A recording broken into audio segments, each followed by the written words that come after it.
muri yeZimbabwe aiwa nhau yeDiamond aiwa neissue yemanatural resources muZimbabwe yanetsa. Ndinoona kuti Nick Mangwana anoyachiposta post aiwa yake para patwitter aenda achiti aiwa zvatakaroverwa masanctions kana masanctions akaimbozwa pavanhu vemuZimbabwe panhau yekunzi aiwa vari kuluta maresources aiwa vanoti ndeye muAfrica ndeyedu tita zvatoda nawo hatingambonzi nevanhu vari kuAmerica kuti vatudze pamusoro pemaresources edu. Muri yeZimbabwe havasi kutoda vakatojamuka. Saka mina mashoko ataukwa naNick Mangwana ndokudza ibvo subscribe like wotina on the bell icon tamuchana mabudets anokupa pano paZim News Live. Noti anouya paexendo pake onyora achiti our mother continent Africa contributes more than 60% of global natural rough diamond productions. This makes us a key source of the mineral commodity. I challenge you as the representatives of our countries to assert the African position on matters of diamond production, trade and pricing.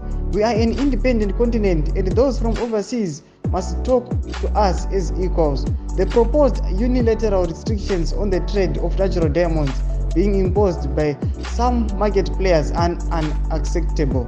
Novati President Idi Mnangagwa nobva vatega. Ndo mashoko anachitoka pana pana Nick Mangwana achiti aiwa zvotokwa neAmerica izvo zvokuti natural resources hamuzokwanisa kumamanager aiwa ndedu todana nawo noti ndedu tiri muAfrica isusu. Ndo mashoko anachitoka pana pana Nick Mangwana muri yeZimbabwe. Tuzive kuti kudii pamusoro pemashoko aya avaposta aiwa pine mucomment section medu. Saka kana usubscribe kulike notina on the bell icon tamuchana mabudets anokupa pano paZim News Live.